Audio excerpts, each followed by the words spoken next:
Scottsdale City, Arizona. Okay. Okay. Well, you could just pass the mic around since you have it, and then that'll go ahead. Just you make the call. Yeah, and just make sure we cover the whole room, not just the Hi, front. my name is Elena, and I'm from Turkey, and I'm hosted in Iowa. So you've been experiencing the worst winter this country has seen in millennia. Yeah. Welcome to the polar vortex. I'm Faris Amir from Jordan, and I'm hosted in Iowa. Try this mic on this. Let me just another poll question before we get the next individual. How many of you really like your adopted home here in the U.S., the place that you're staying? Wow. That's great. Now, keep your hands up there and tell me if you were disappointed when you first got your assignment, put your hand down. In other words, if you learned to love the place by being there, but you weren't crazy about it when you heard where you were going initially. Yep, see how that works? Yeah. Well, I'm glad to see that it turned out all right, even if you didn't think it would. Okay, we can hear from a couple more individuals. I'm Ahmed from Egypt. Okay. I'm Ahmed Harb from Egypt. And John, on your cue, we're ready. What? Oh, no, we're not. I'm so sorry. I'm so sorry. I was telling our producer, director, John Tyler, we're ready, but I looked over here and realized we're still a panelist short, so we're not ready. Back to you. Please forgive me. I'm Ahmed Harb from Egypt, and I'm hosted in Bend, Oregon. Okay. There you go. Just try this mic. Okay, on this side, sure. My name is Rahaf Ruby. I'm from Palestine, and I live in Jefferson, Iowa. Okay. All of them speaks English very good. Now we have, 35 plus countries represented, Tim? Is that correct? 39. My name is Rima, and I'm from Tunisia, and I'm currently living in Wisconsin. Tim, you could pass some more. Sure, let's. Hi, my name is Rida Rizwan, and I'm from Pakistan, and I'm placed in West Des Peres, Wisconsin. Okay, great. My name is Aya. I'm from Tunisia, and I live in Chicago, Illinois. In where? In Illinois? Chicago. Chicago, okay. Big city girl here. My name is Timothy, and I'm from Kenya, and I'm placed in Marion, North Carolina. Let me ask you this now. I'd ask. Nobody's really that homesick, apparently, or at least even those of you who are having a great time here. Is anyone thinking about returning to the United States at some point? Maybe attend college? Wow. Wow. Talk to me afterwards. It's not all you think it is. No, I'm only kidding. I'm only kidding. Sure, we could hear a few more. We have some time. Hi, I'm Nuta, and I'm from Turkey, and I live in Detroit, Michigan. Hi, I'm Bushra Navi Sheikh, and I'm from India, and I live in Las Vegas, Nevada. Las Vegas, Nevada. Long way from India. Long way from anywhere on the planet, really. It's its own unique place. My name is Farah Musa. I live in Gloucester, Massachusetts. Where are you from? Oh, Egypt. See how quickly you forget. You're not homesick, now you're not even telling us what country you're from. Hi, this is Ajit. I'm from India, and currently I'm hosted in Indiana in Indianapolis. Okay. Hey, that's so convenient. Of India. That worked out. Somebody at the State Department has a sense of humor, right? Over here. Sure, go ahead, please. Over here. My name is Kudejatu. I'm from Mali, and I'm hosted in Ontario, Oregon. Okay, right. Just excuse me 1 second. Floranica, do we have a Michael Adler check? Do we know, is he? And he's missing in action. We'll wait another minute and we'll start without him because it's 1:58. We'll just join him in progress. But let's listen to one more and then we'll get started. You're on. Hi, I'm Danya Thawapte. I'm from Jordan, and I'm hosted in Berryville, Virginia. Oh, Virginia. So somebody close to the nation's capital. So have you come to D.C. before? Yeah, all the time. Yeah. That's where we go. Okay. It might be a good idea to brief them like you did me in terms as related to the posture and everything during the show because of the live nature of all this. Well, we don't have to, there won't be real cutaways, so we don't have to really worry about it too much. There's not a lot of pressure on. But just generally, we are live webcasting this program, so it'll then be archived on the Wilson Center website, so you'll be able to go back and look at it at any time at wilsoncenter.org. But what we're going to do is we'll get started. I'll do some introductions of our panelists for you. We're going to ask your friend Tim Hare to introduce you to our panelists and tell them about your program. And then I'll lead a bit of a discussion up here, and then we'll turn to your questions and comments for the remainder of the hour. So everybody set, ready to go? Okay, I'll tell in the control booth, we are ready to roll. If you just give me the thumbs up sign, I will begin. Okay, thumbs are up. Everybody, best jackets off. Yes. Put your best yes face on right now. Oh my goodness, look at this. A great posture for the webcast, everybody. Yes. Well, they have a lot of layers. I know. These are long, hard days and weeks, and it's easy to get a little tired. We're still searching for Michael? Okay. Well, here we go. Let me begin. We are ready to go. Hello and welcome to the Woodrow Wilson International Center for Scholars. I want to welcome the 2013-2014 Kennedy Lugar Youth Exchange and Study Program Civic Education Workshop. It's a long title, but congratulations for being part of this year's class. And we look forward to hearing from you when we come to Q&A, not only where you're from, but where you're staying in the U.S. My name is John Molesky. I work here at the center, and I'll tell you a bit about the center. Briefly, we are the United States living memorial to its 28th president, Woodrow Wilson. And if you know anything about Woodrow Wilson, you know that this was a man with a global vision, and this is a place where people from around the world come together, visiting scholars and fellows, staff, visitors like yourselves, and it's a safe place to have nonpartisan and, we think, productive discussions about important issues that affect not just the United States, but countries around the world. And today we're going to be talking about something that I find particularly interesting, since my background is in journalism. We're going to be talking about how reporters from different parts of the world cover stories and discuss whether or not there are great differences, or maybe there are more similarities than differences. We'll figure that out, at least partially, over the course of the hour. And here to help us sort through this are three guests, two who are with us now, one who's on the way. And to buy him a little more time, I'm going to ask your friend, Tim Hare, who's been working with you. Tim's a senior program officer with the American Councils and the Washington Workshop supervisor. And Tim, could you, for the benefit of our panelists and those watching via the web, tell us about the YES program and tell us about this group of students we're going to be meeting today. Okay, sure, John. First, on behalf of the YES program, we'd like to thank the Wilson Center for inviting us to be here today, to be the audience and ask the questions to this great panel. We really appreciate the generosity that the Wilson Center has always shown. Well, thank you. You as well. The Kennedy Lugar program is 10 years old. The Kennedy Lugar YES program. We have students from 39 different countries, from basically all around the world. The process started for these students here. 30,000 of them applied to receive a scholarship to come to America for 1 year. Around 950 students out of the 30,000 were chosen. They're in homestays all over the country, attending U.S. high schools. And then a special enhancement program is the Civic Education Workshop, and they applied to come here. So out of the hundreds and hundreds of applications that were received, these 100 students, representing 34 different countries and 33 different states, are here in Washington participating on this program. Great. Thank you very much, Tim. Amazing. And Michael Adler joins us. What perfect timing. So I'm going to introduce the panelists to you from your left to right. To my immediate left, I guess it's, left to right for you as well, is I've turned around. Shlomi Edlar is an Israeli journalist and a documentary filmmaker. He's currently a fellow with the Wilson Center's Middle East program. Also, sure, you can welcome him. Karam Hussain is a Pakistani journalist and is currently the Pakistan scholar for the Wilson Center's Asia program.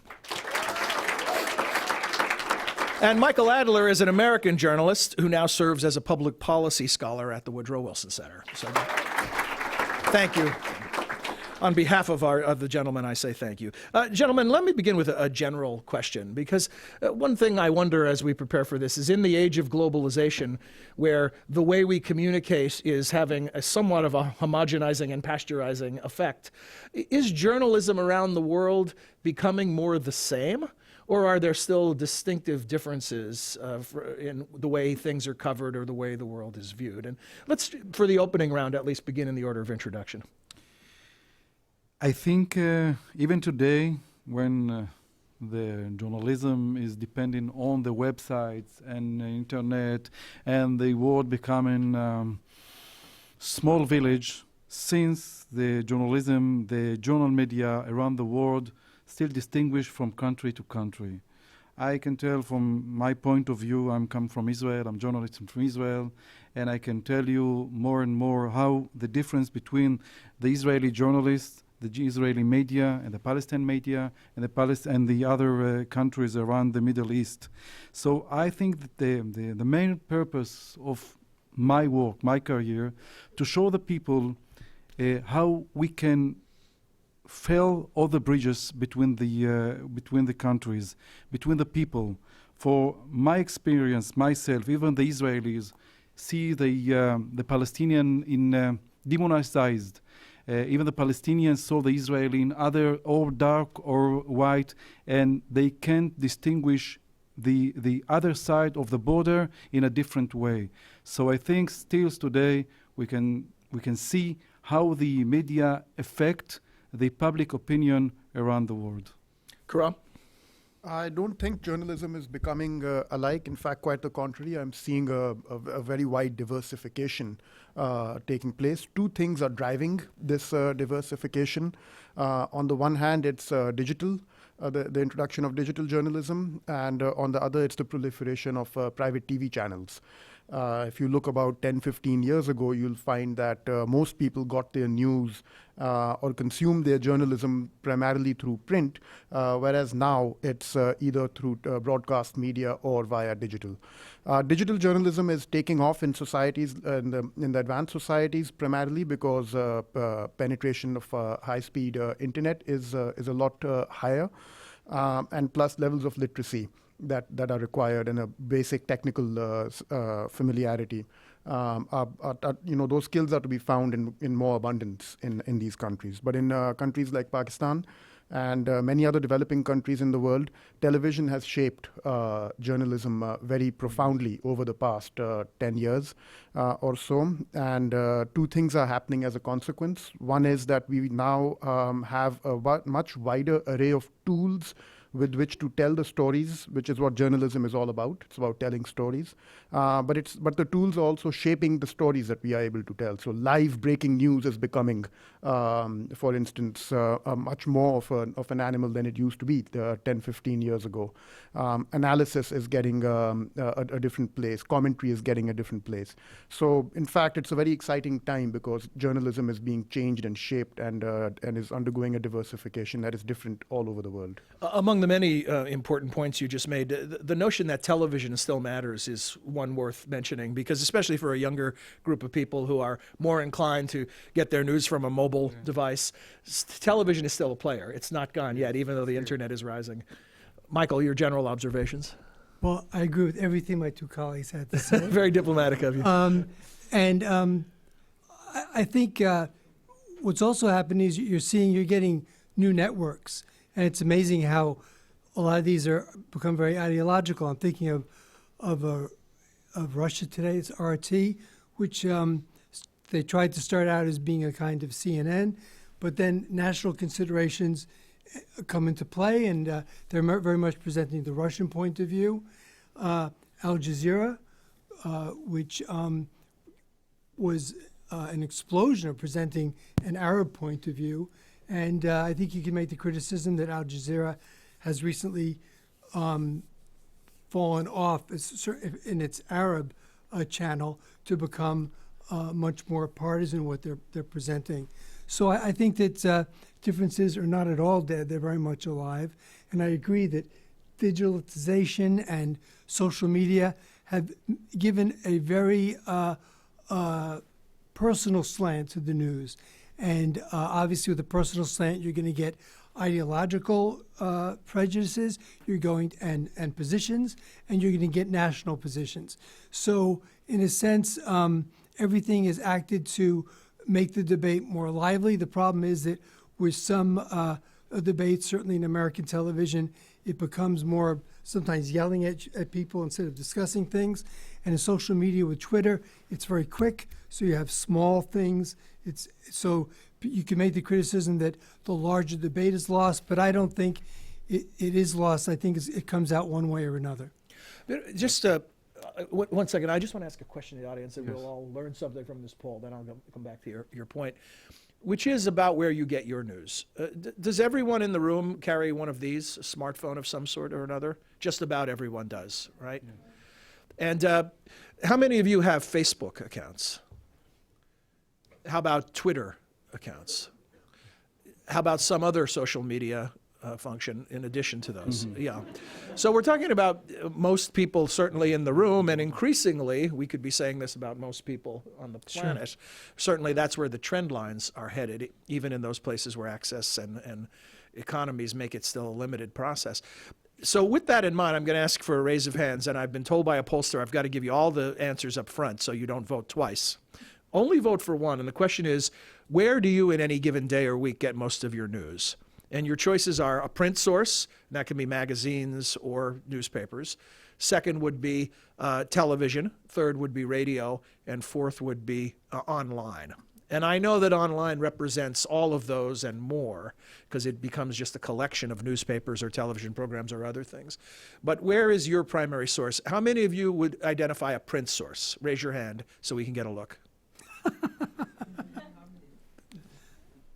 Thank you. For those of us who still like print, thank you. Okay, how about television as your primary source? And I know it may be different when you're traveling, but think about just in your normal routine. How about radio? And you know what that leaves, the giant in the room here, the internet, some internet source. Okay, I'm sorry. I just thought it'd be useful to kind of understand where they're getting everything. The main source of the news today is the media, the internet, and I think what happened with the internet during the few years that they collapsed the border between countries. I think the first step and the consequences is now in the Arab Spring. I think the Arab Spring started after Jazeera network started to broadcast all around the world, especially the Middle East. And what happened when Jazeera in 1996 started to broadcasting their programs, their news, all the Arab countries, all the leaders of the Arab country receive a news around the world upon of their heads, and it collapsed all the border between the countries. Then came, of course, the Twitter and the Facebook, and the world became a world, a small village for all of them, for all of the Middle East country. And what we saw 3 or 4 years ago, especially 2 years ago in Egypt, in Tunisia, in Syria, the consequences of the media, the Al Jazeera first, and of course the digital media. You know, I want to ask each of you, but I'll start with Karam, about the notion of you said storytelling is something that all journalism shares on some level or another. I wonder, are there any other universal standards or similarities that apply, even when there may be different perspectives of the type that Michael described, different access, different delivery means? Are there anything else other things that we could claim are universal about journalism that don't change from country to country? Besides storytelling. Besides storytelling? And I'll tell you the type of thing I'm thinking. I'll play my cards here. I'm wondering, for instance, at its best in the United States, doesn't always work this way. The notion is that the press is a foil to abuse of power, that it holds government and other elected people and other people in power, big business, accountable on behalf of a broader group of people. Doesn't always work that way, obviously. But that would be the type of standard I'm wondering if that's universal. The pursuit of live breaking news, and I'm not sure to what extent breaking news can be considered storytelling, right. But the pursuit of live breaking news is really what animates journalism at its core. And that's something that is universal. Television, in fact, is a medium that lives and breathes on live breaking. So I'd say that's probably the other universal besides sort of simple storytelling. Would investigative reporting make a list of universal, or is that a practice that's only occurs episodically around the planet? No, I think investigative does take place. I think it's fairly universal, the pursuit of investigative stories. But I would end up slotting that under storytelling by and large, because that's what the investigative journalist is doing. They are unearthing a story that has not yet been told, in a sense. So that does sort of it's included in. And certainly a difference that would arise there is that some journalists operate with more freedom and safety than others. In some countries, this is risky business, particularly when you talk about investigative journalism. Of course. Anything else I should ask if Michael or Shlomi want to add about any universal things adding to the list that Karam has been building? Well, I think one of the essentials of journalism is to be trustworthy and to be able to, there's a principle in journalism, at least in wire service journalism, that you must have at least two sources for a fact. So there's the fact you present, the president stepped down from his office today, and then you have the sources for it. A press spokesman said, or journalist saw at a meeting. So it's very important to be accurate, and that is the level of trust that exists between the journalist and the public. And I think with the internet age and with the social media, which everybody is so active on, there's a problem with that, because when you had a few networks doing journalism, or you had certainly print journalism, people get it from newspapers, you had a structure where you have the journalists, you have the editors, and the editors are always challenging the journalists to justify the story and justify the information they have. When you have the kind of explosion we've had of means of getting at information and of access to doing these things, you very much have any one of us being able, with a blog or with a Twitter account or with a Facebook page, to be putting out the news. And not all of us are trained journalists. So you get stories out there which are not backed up, where you're not sure that the journalist is to be trusted in what they're reporting.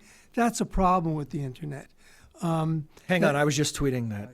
No, let me ask you. So, are you saying essentially that speed is the enemy of accuracy? Yes. It can be the enemy of the accuracy, the multiplicity of sources, and of everybody jumping on board can become a problem. But I hope, because I'm very optimistic, that there's a self-correcting mechanism.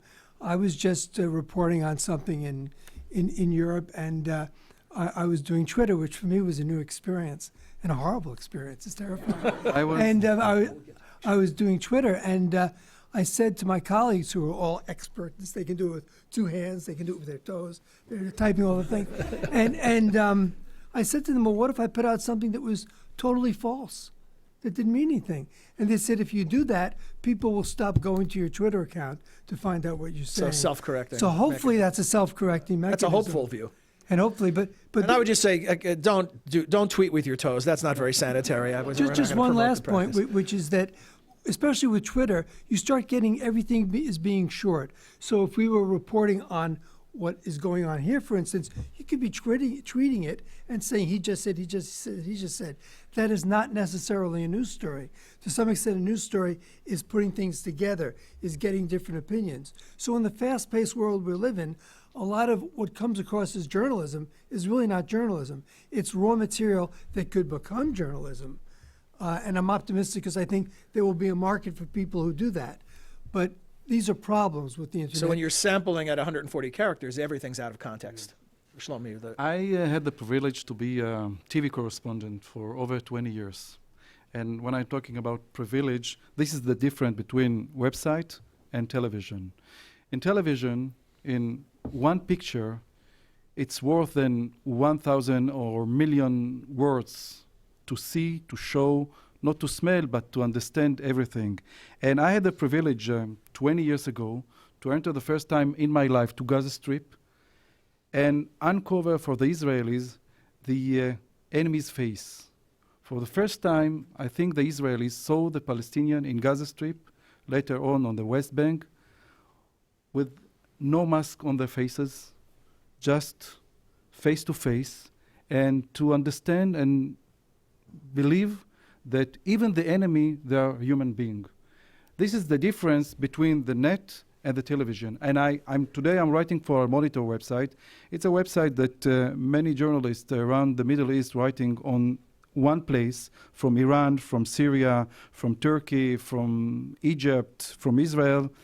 But also the difference when you brought one story on television, it's break all the border between the sides. Okay. There's one thing worth bringing into the conversation here is the growing role of opinion in journalism now. And everybody has one, and everybody has a broadcast device. Absolutely. No, it's one, more than one. And what's happening with that is that with the growing role that opinion and the growing market for opinion in mass media is that it's impacting on the self-correcting mechanism that Michael was talking about. We have examples, for instance, of TV channels that have a distinguished track record of breaking the wrong news consistently, and people still keep going back to that channel. Because at some level, we want to hear things, or we go. We want to believe what we want to believe, whether it's accurate or not. Believe, and a channel that is reinforcing our prejudices will always find a particular, will always find an audience. And given the ratings war that the proliferation of private TV channels has brought with it, every channel is struggling with everybody else for a limited number of eyeballs and limited number of viewers. The simplest way and the cheapest way to get those viewers and to get those ratings is to tell them what they want to hear. And one of the things that people that we find tends to go down very well is bashing politicians, for instance. Sure. And you tell nightly people, on cable news channels. Yeah, and around the world. Around the world, and that may actually be another universal that. Well, another factor is in many cases, certainly in the United States, we're talking about a for-profit model, and so nothing breeds repetition or copycat syndrome than success. So the number one cable news channel in the United States is Fox News, the most profitable. Fox has a very clearly identifiable editorial point of view, and they hammer it home all day long, and they make a lot of money doing it. And they've been wrong plenty of times. So you see MSNBC or all the other networks trying to find their way to tap the same vein that Fox has tapped, not necessarily the same ideological vein, but the same economic success, by giving a group what you just talked about, validation of their worldview. Right. Let me ask you two questions before we come to your questions. I want to ask each of you to answer. And one would be, it's too easy sometimes when we sit in a safe environment and talk about this to not understand the level of risk that goes into bringing you the news every day in some regions of the world. So I would like to get each of your thoughts on that. And also, if you could add even a personal anecdote, have you ever found yourself in a situation where you felt a little nervous about your reporting because either the country you were in or the circumstances you were in created an element of risk? Yes, I think that the dangers for journalists, I can divide it for two. One, personal dangerous, when I was a war correspondent and I covered on the what we call the enemy sides. And the second thing, that the dangers of the journalism, the journalist, the correspondent, to cover a story during a war, and you're not telling the public what they want to hear about the enemy, and you say opposite things.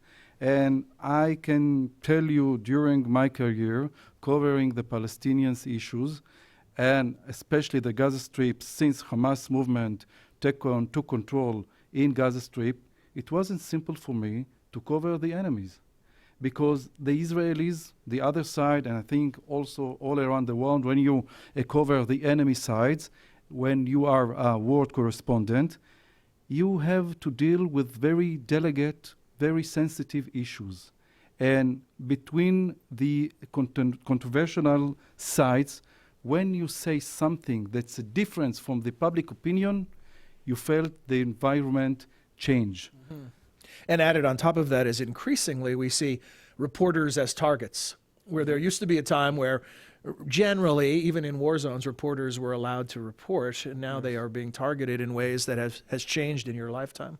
Yeah, the one event or one such moment that immediately comes to my mind is when I had to cover the funeral of Benazir Bhutto. She was assassinated on December 27th, and 28th is when she was buried, and I was dispatched on the evening of the 27th to go And not many reporters made it there, and we didn't have many. There was only one DSNG van from one TV channel that managed to make it. So everybody was using their satellite uplink to send the pictures back. So one result of that was that whichever English-speaking reporters were on the scene, and there were only two, myself and one other, they were getting calls from all international media. So we were getting calls from Al Jazeera and CNN and BBC, and they were asking us to please provide input into their coverage as well, and it turned into a global story. And the mood at the place was very, very difficult. It was people were extremely angry around us. It was a very volatile mood. To give you an idea, the hotel that we were supposed to stay in had burnt down by the time we arrived there, and we had to actually then find alternative accommodation on the fly, literally. It was a very, very difficult situation to report from. And the thing that I recall being very, the thing that really kept me on my toes throughout all of that was when I'm speaking to a global audience and their anchors are trying to tease out some kind of a politically salacious comment from you without realizing that I'm on the scene. And if I say one wrong thing, the mob's going to turn on me. But at the same time, you don't want to say, you don't want to not say anything. You don't want to withhold the news. So you've got to choose your words very carefully. You've got to stick to the facts. You've got to walk a fine line. But at the same time, you've got to get the story to the viewers, and you've got to do it faithfully. Some people feel pressure just by reading off a teleprompter in a studio, but then they're not surrounded by a potentially angry mob. Absolutely. Yeah. Michael, have you ever had an encounter where you felt that getting the news out put your life at risk? Story of my life. I was a war reporter for about 15 years, and I covered conflicts in Asia, the Middle East, and Africa. And one thing I noticed, and one thing I've noticed as time has gone on, is how much more dangerous it's become over the years. I was in Asia. I covered fighting in Sri Lanka, in Cambodia, and in Burma. And I always felt on those situations where you're in a battle or something, that you were kind of almost an honored guest. No one was targeted you as a Westerner, as a Caucasian. You were in a situation sometimes where people were shooting at each other and you're in one position or another, or sometimes when taking pictures in between. But I never felt someone was targeting me. And then I went from Asia and I covered the conflict, which is probably before your time, in Bosnia, where the Bosnian Serbs were fighting the Bosnian Muslims. And there was a city of Sarajevo that was besieged by the Bosnian Serbs. And we would go out of the city to Pale, a town near there, to talk to the Serbs, but we'd be living in Sarajevo. And the first time I went up to Pale and I went through these checkpoints where there were soldiers, I realized that they wanted to shoot us and that they had personal antagonism towards us because we were living in Sarajevo. So it was the first time, I've been covering tons of wars, where I felt I was directly targeted. And I don't want to take too much time, but at one point I was up on a hill. It was it's in a valley and there are hills above it. And I was with some Bosnian Serb soldiers, and they asked me where I was living. So I pointed out the house I was living at, and at which point they started shooting at the house. And they said, well, go home and we'll shoot at you too. So it was the first time I was actually a target. And then I covered a little known conflict in the Congo, in Africa, and there was total chaos. And that was even more dangerous than anything I'd done before. Then I stopped doing war reporting, and there were the conflicts in Kosovo, Afghanistan, Iraq. And I know from my colleagues that those conflicts are so much more dangerous than anything I covered, where there's a level of risk that's off the scale. It's just amazed me how much more dangerous it has become to cover these conflicts. When trying to understand differences of reporting from news organization to news organization or country to country, some things can be obvious. So one is the use of language, for example, where in the case where one person's terrorist could be another person's freedom fighter. So those perspectives are somewhat transparent. Or you take an entity like Fox News, which has a very strongly, easily identified ideological point of view. In other cases, they may be more subtle and they may be tied to things that are happening within the country, whether the media is state-owned or independently owned.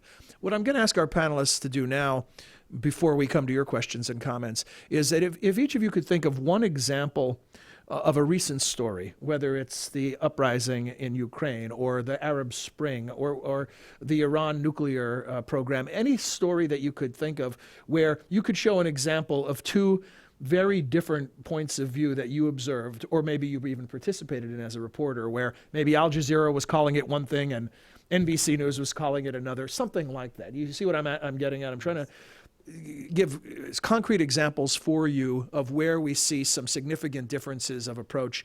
And some of these are more subtle. For example, one reason Al Jazeera's coverage is different is they have more access than U.S. news organizations in these various regions of the world. So sometimes it's not tied to any ideological point of view or something like that. It's just reality on the ground. Language skills could also be a factor in how reporting differs. Yeah. So an example that you want to add to the mix, I know I'm stalling to give you time to think about it because I know it probably opens so many ideas in your head it's hard to focus on one. But who would like to go first? Anybody, anything come to mind?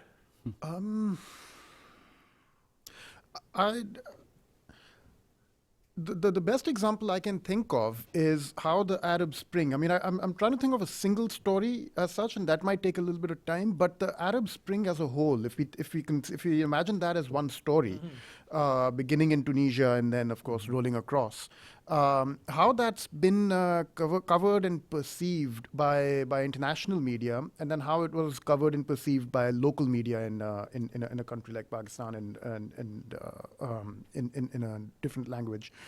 A lot of Pakistani media tended to look upon the movements and the uprisings that were happening in the Middle East with a bit of an aspirational eye.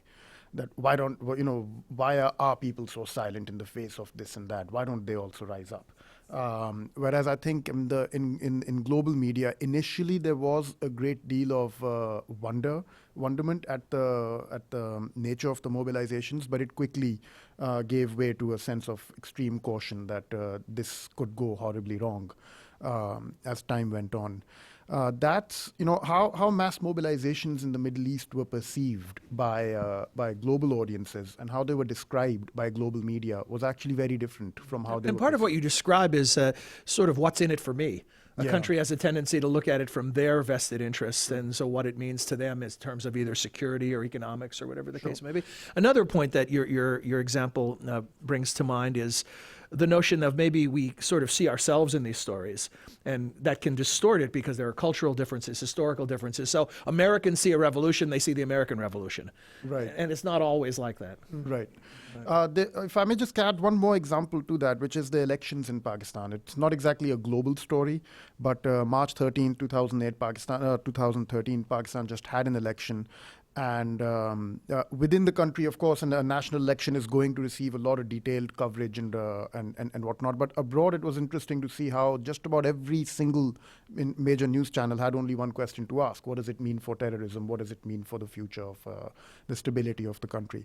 That also helps bring home the point that we have a cleavage in journalism that is appearing between global media and national media. And both of them are sort of vying for audiences differently. Michael, you had something in mind? Well, the issue I'm covering now is Iran. And obviously with Iran, there are many different points of view. And I can see that from some of the things I've done.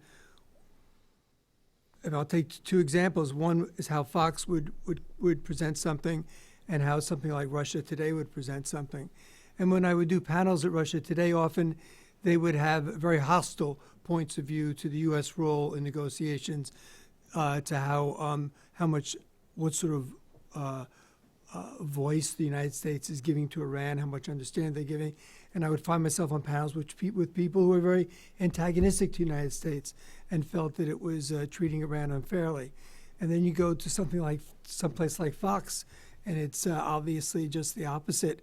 And I did one spot on Fox where they interviewed me for a long time about the International Atomic Energy, which is the UN nuclear monitor. They're the organization which has inspectors in Iran going to nuclear sites.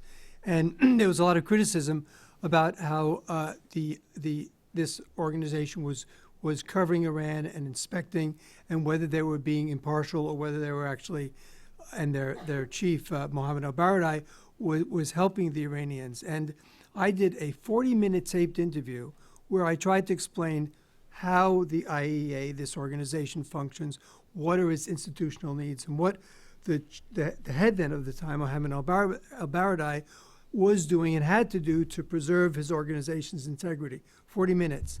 So the spot ran as the following. It starts with Shimon Peres, and he's saying the IAEA, UN Nuclear Agency, very bad. They don't know how to do things. They're favoring Iran.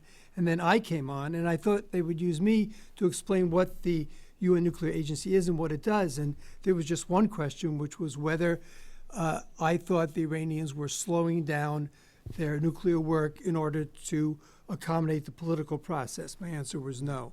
And then after me comes on Dick Cheney, and his point of view was, Iran very bad, we have to bomb them yesterday, we have to bomb them now. So the second the spot ended, I start getting calls. The new neoconservative triumvirate, Perez, Adler, and Cheney, when that's not at all how I presented myself to them. So, but that's a case where there's an ideological basis of one organization and an ideological basis of another, and it reflects not just who they choose to come on, but actually how they present the news. This is an issue that certainly can show you distinct differences in viewpoints. So you sample U.S. media or Israeli media, and this is a clear and present danger, the thought of a nuclear Iran. But in Russia, not so much the case, or other countries. And I'm interested in, from your point of view, we'll do a just show of hands, and I'll give you the two answers. One is, raise your hand first, but not yet, if you think that the idea of a nuclear Iran is threatening. And then the second would be, raise your hand if you think, well, no, not necessarily. That just like any other country that has nuclear weapons, we're not sure. How many of you are in the group that thinks that nuclear Iran is one of your worst nightmares? And how many of you are in the other group where you think it's not necessarily good news, bad news, only time will tell? Interesting. And if we had more time to flesh this out, my guess is where you come from, what part of the country or what part of the world you live on, influences that answer. If they were Israeli, I'm sure they will raise their hand. Yes, of course. I wanted to add something about the Iran conflict. 1 year ago, I traveled to Armenia with a camera. And I just standing near the Iran-Armenia border and waited for, because I'm an Israeli journalist, I can enter to Iran, of course. I can enter, but not return back. It's a one-way ticket. And I was standing near the Iran-Armenia border and waited to see Iranian. And I met a group of Iranian students. And I started to speak with them with my camera turned on. And I said, hello, I'm from Israel. And the astonished thing, they said, oh, hello, my friend. We are just want to say hello to the Israelis. And they shake my hand, they hugged me, and they talked about the situation in Iran and how they hate Ahmadinejad because it was before the changing in Iran. And when I broadcasted the picture in Israel, I think we're Iranian. They spoke English better with my English, and said, okay, just let us think about the other day. Make peace between Iran and Israel. And later on, I saw, after my story, a campaign on the internet, Israel love Iran and Iran love Israel. So I think this is a step that even journalism today can make to all the effort to bring all the bridges. Okay, well, if you're inclined to applaud, please. We're going to cut. I hope you've found what we've just been hearing from these gentlemen very interesting. I have, and as a result of me finding it so interesting, along with you, I've taken a little longer to get to your questions and comments than I'd hoped to. But in the remaining time, it's all yours. We're just going to listen and respond to you. So you're going to get some help with microphones. That's the only thing we ask, is that you wait till you have a microphone in your hand to ask your question. So for the benefit of those joining us via the internet, so they can hear the questions as well.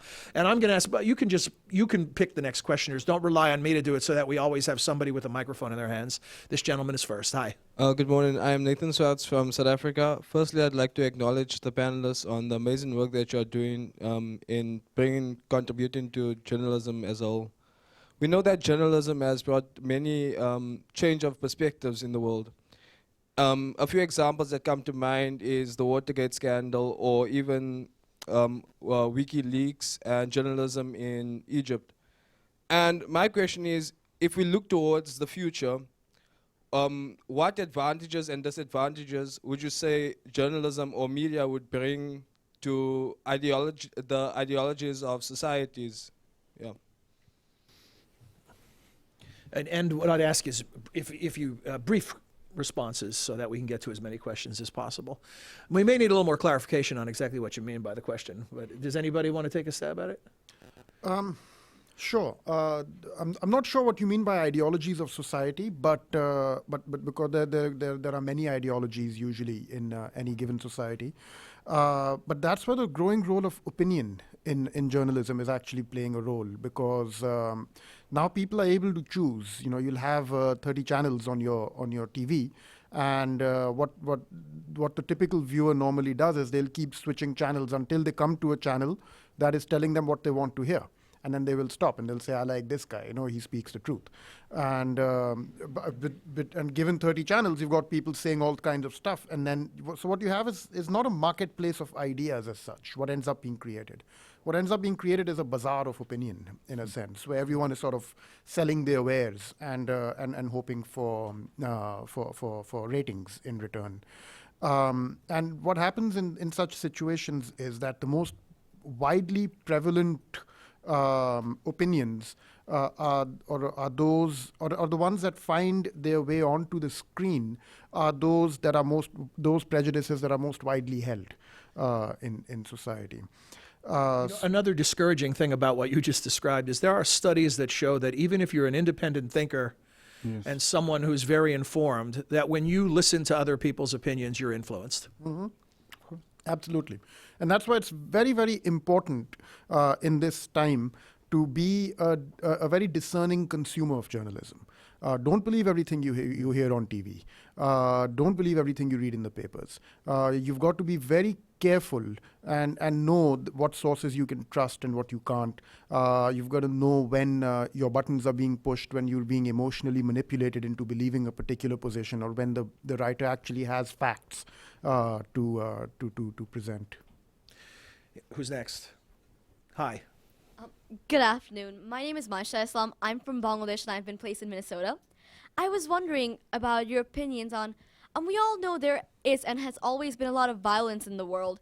And to the panel, my question was, do you think media and journalism helps to inspire more violence or inspire to lessen the violence in the world? Do you have an opinion on your own question?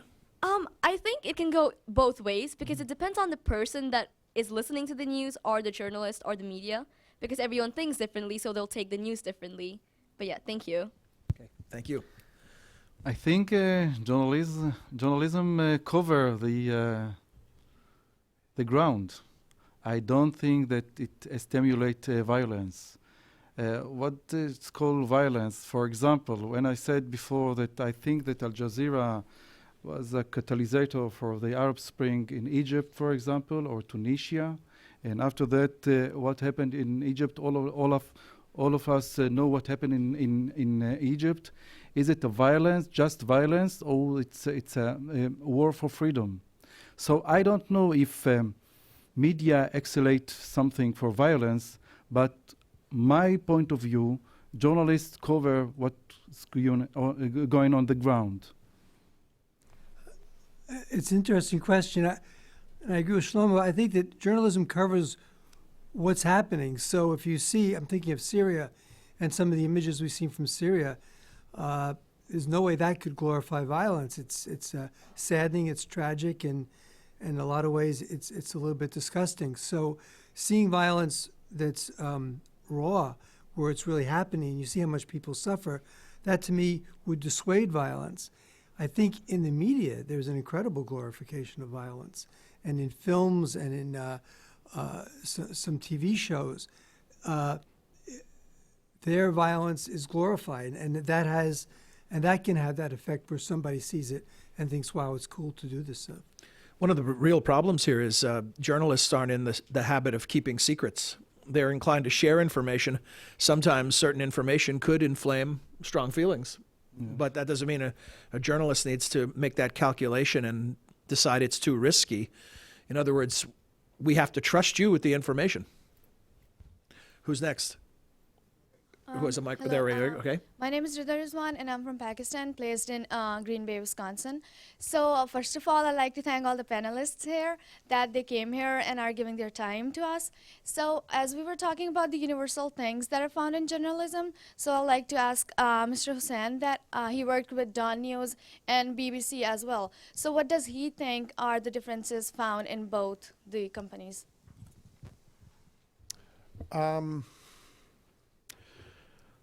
Well, Are you being careful because you're talking about your employers? The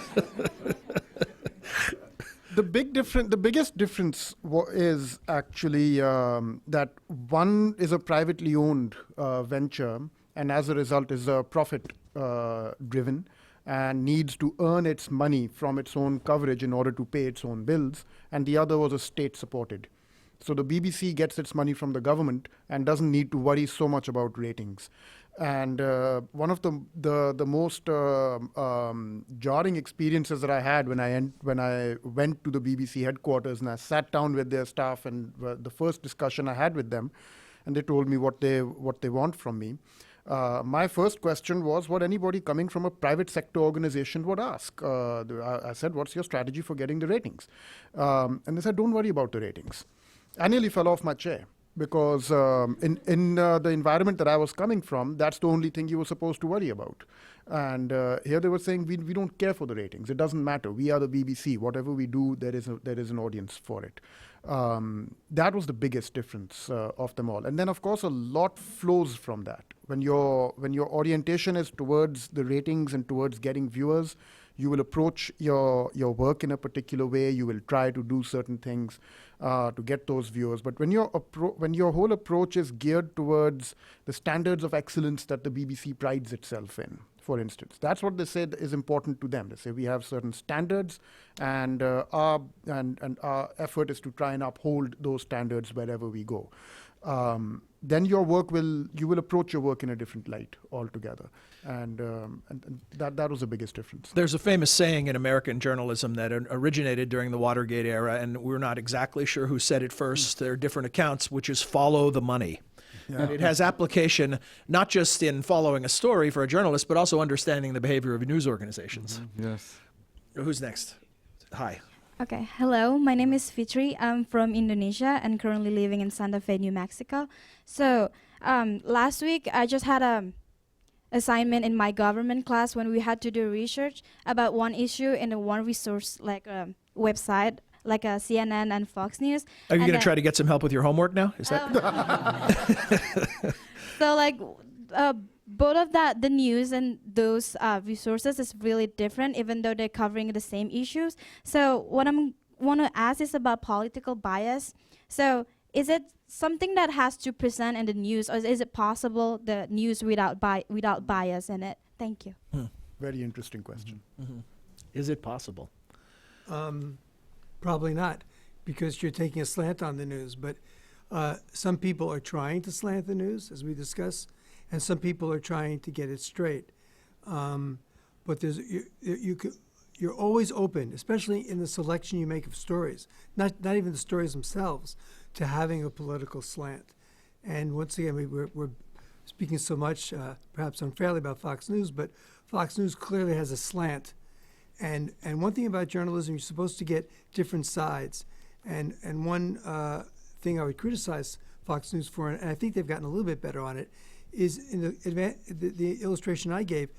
What they'll do is they'll have 5 sources, but they're all saying the same thing. Yes. And then when you see CNN, they'll have 5 sources, but they'll be saying different things. That's a good litmus test for how impartial somebody is. But it's obviously always a problem. People come with their baggage. if I'm American, someone else is Pakistani. There's a whole different point of view they'll have on a story. But the way to get over that is by getting opposing points of view and presenting themselves and having as much as possible your report just sticking to the facts. And also some transparency about those things that make you different, right? Absolutely. Because your point of view can be different than bias. Right, right.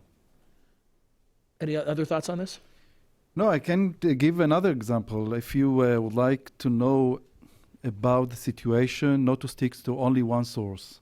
For example, I can give you one example from my country, from Israel. There's many newspaper, websites, and one of it, Haaretz newspaper, translated to English, and many people in United States and out of Israel reads Haaretz because it's translated to English.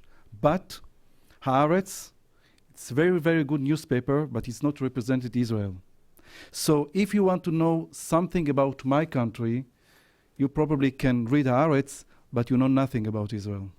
You know, this is a bit of a pet peeve area for me. I teach a course on politics and media, and Americans and people around the world, obviously based on your question, are worried about bias, and they often think of it in political terms. The right, left, the Republican, Democrat, wherever the breakdown is within any country or region.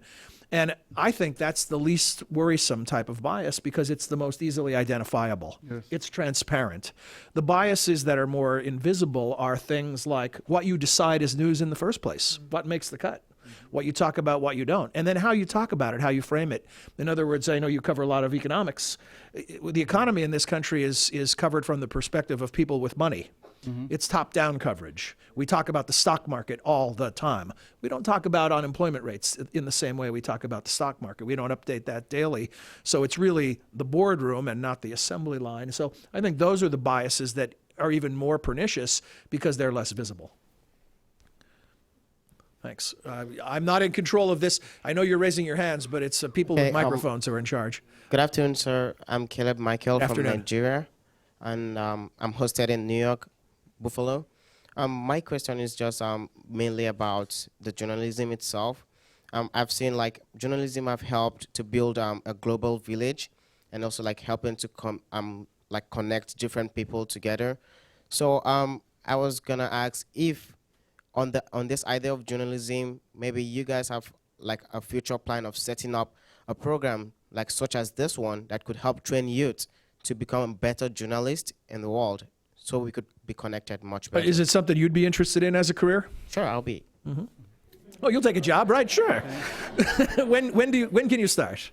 No, okay. Any things you know about best places to develop journalistic interests or skills? I think today everybody is a journalist. If you have iPhone or a smartphone, you're a journalist. When you see a story, you just have to take your camera, your phone, and just shoot it. And for example, the situation in Syria. Without a smartphone, without YouTube, we did know nothing about what happened in Syria. And I think everybody of you with the iPhone, you're just a journalist. Which is both the good news and the bad news in Yes. some ways. I'd advise if you are looking at journalism at all for a career, learn and get on top of all the various tools that journalists are using, because I've noticed that those people in my profession who are still wedded to the old world and they have only one mastery over one set of tools, let's say the written word, they're having a hard time. Get on top of the various digital platforms that we have and figure out how other journalists are using those platforms very successfully. Figure out how to shoot video, how to edit video. In fact, shooting and editing video is a skill that I think everyone should have, irrespective of what your profession is. How many? I'm curious. How many of you have some proficiency in shooting or editing video? Yeah, that's Okay. almost half. Almost half. Yes. Now, you see, that's the difference between the younger generation. You wouldn't get that many hands in the newsroom. Not at all. Not at all. In the newsroom, people would ask for special training and whatnot, and even then, we had a very hard time getting them to actually internalize the training. But the moving image is one of the most important tools with which stories are now being told. And having proficiency over the moving image and how to manipulate, how to create the moving image is as important as the written word. I think with the passage of time, it might actually become the moving image might actually supersede the written word as a medium of communication. Michael, any career advice? Bite your tongue. I think your question was almost more practical. You were asking where you can get training, right? And I know the company I work for, Agence France Presse, which is a wire service, has set up a whole division to do training. And I think you'll find if you go to major news organizations, the Wires or Reuters, AP and AFP, or newspapers, you might find there are lots of internship programs, and they have all sorts of training. And what you find is ancillary to the actual news organization itself will be some training program attached to it. And a lot of this will be free or with scholarships. So that's a good place to go, because as much as you just want to pick up an iPhone and start doing journalism, there's an element of learning the craft, of understanding what it means to have a source and to get things checked. And that sort of training would be invaluable. And I think most news organizations have some programs or can point you to programs where you can get that training. Maybe the high school you're at could have a school newspaper as well. We have to stay to ask a moral question. Do we encourage him to be a journalist? You know, it's a good question. I have a son who is about to go to college who wants to study sports journalism. So I was actually relieved because there are jobs in sports journalism. I worry about making a living in the news business. Absolutely. No, it's a good question. Yes, ma'am. Hello, my name is Nara, and I'm from Tunisia. And so as you've been talking a little bit about the Arab Spring earlier, and as we know, like Tunisia was the first country to start the Arab Spring, but actually it does not get as much talking about it in the news as Egypt, for example, does. So does that have to do with the local news covering problem, or is it an international news covering problem? Or things that are happening in Egypt that have commanded headlines. Actually, why don't we start? No, it's okay. It's okay. It's a very good question. It's a very good question, and in fact, I want to link it to the earlier question about biases. And earlier we had a young student from Bangladesh who also stood up and spoke. You know, these are countries where very, very important things are happening, and you don't find Bangladesh and Pakistan and many others. You don't find that being reflected in the global media in any way. And it's a very interesting question. Why not? Because of a bias. There's a bias in global journalism that countries that are strategically important get the attention and get the news. And that's in terms of either security or economics. Security, economics, exactly. And so that's why you see, and I see this in my country particularly, and you were asking earlier, how do you see one story being covered differently? Pakistan is a story itself, right? It's a global story in a sense. But the way it's covered abroad, anyone who looks at it sees only terrorism, nuclear weapons, and whatnot. But we who live in the country see many other things. We know that there are people living there and leading lives and so many other things happening. Countries that are strategically placed get the attention, but the attention they get is through the lens of the strategic concerns only. So that's where a bias does in fact come in.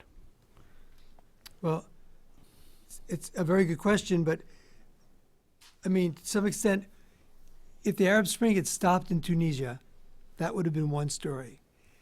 And many people thought Tunisia was an anomaly. And then it spread. And when it gets to Egypt, you're getting to the largest Arab country. So that's naturally going to be a big story. But I think Tunisia is going to get its due because you're the one place where one can say the Arab Spring is still succeeding. So yes. I really wish Tunisia lots of luck, and I think you've been a great example. But when you compare a country with a relatively modest population with the biggest Arab country, that's the elephant in the room, obviously that's going to be watched very closely. And then, of course, when Egypt has all these problems, for journalists, this is so much more interesting. I'm being a little bit facetious, but it's a story going on. But there's definitely a great story going on in Tunisia, and we're seeing it developing right now with the question, can you manage to reconcile these different opinions in one country? I want to add that yesterday we met here Sheikh Al-Karouji, the head of Al-Nahda. And he said that we are against violence. And I think this is the main issue. If the crisis in Tunisia today, it's a local crisis. It's not affect the other countries. This is the question. And we heard Sheikh Al-Karouji yesterday, and I must tell you that I admire him, because he said we are Muslim movement, the head of Muslim movement, but we are different from the Muslim Brotherhood in Egypt, and we decided to stop violence. And stopping violence, it's unfortunately stop the covering. We're going to do something logistically here for the sake of the fact that the timer is about to go off on our live webcast, which is we're going to say goodbye to those who are joining us via the internet, and then we'll take your question after that. With that in mind, I'm going to ask you, this is a great topic, and we could clearly go on for another hour, but we are fast approaching the time running out.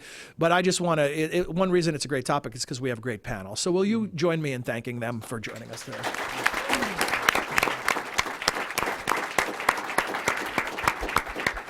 And thank you for being here as well. It's a highlight for me. I've been working with the YES program and your cousin, the Flex program, since they began, and it's always a highlight. So has Tim Hare, who's with you, to work with you every year. I know it's different you, but it's young people from your countries and who are taking part in this program. So congratulations to you.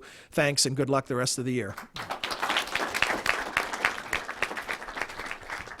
And now we are signed off, but we will still take your question. Hi, my name is Alena and I'm from Turkey. And my question would be, how do you think the transparency